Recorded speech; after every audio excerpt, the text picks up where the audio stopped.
वापसी की राह। एक छोटे से कस्बे में सूरज और सीमा का बचपन बीता।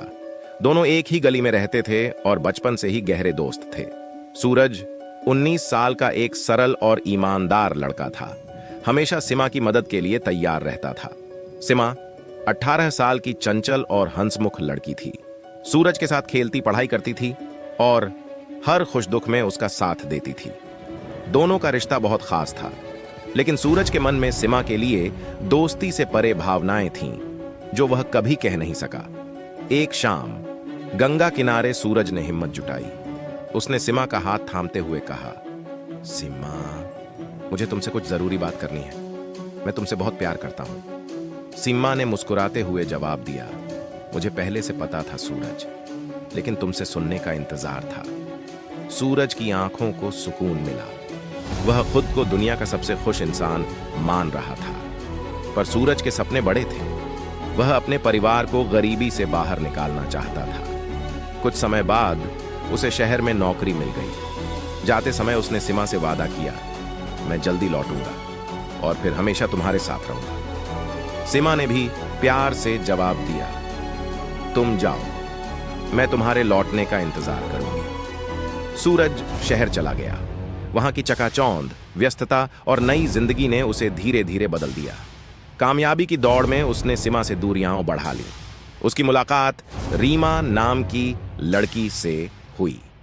रीमा उसकी साथी बन गई और सूरज उसके करीब आने लगा।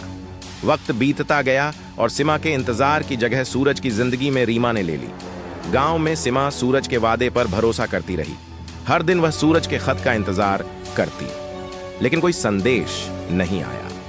धीरे धीरे उसे एहसास हुआ कि सूरज शायद लौटने वाला नहीं है। एक दिन गांव में खबर आई कि सूरज ने शहर में शादी कर ली है।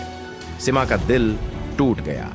उसने सूरज की यादों को अलविदा कहते हुए सारे खत जला दिए। समय के साथ सीमा ने अपने जीवन को संभालने की कोशिश की। उसने अपने परिवार के कहने पर गांव के एक लड़के से शादी करने का फैसला कर लिया। शादी का दिन आया। सीमा दुल्हन के जोड़े में सजी बैठी थी कि अचानक सूरज गांव लौट आया। उसके चेहरे पर पछतावे की परछाई थी।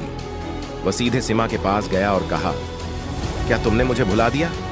सीमा ने शांत आवाज में जवाब दिया, नहीं सूरज, मैंने तुम्हें कभी नहीं भुलाया, लेकिन तुम्हारे इंतजार में मैंने खुद को खो दिया। अब मैं आगे बढ़ चुकी हूं। सूरज ने उसे समझाने की कोशिश की, मैंने गलतियां की, लेकिन मैं अब तुम्हारे बिना नहीं रह सकता। सीमा की आंखों में आंसू थे, लेकिन उसके शब्द दृढ़ थे। उसने कहा, सूरज, प्यार इंतजार का मोहताज नहीं होता। तुमने लौटने में देर कर दी। अब मैं अपने जीवन का फैसला कर चुकी हूं। यह सब खत्म हो चुका है। सूरज समझ गया कि उसने जो खोया है उसे कभी वापस नहीं पा सकता।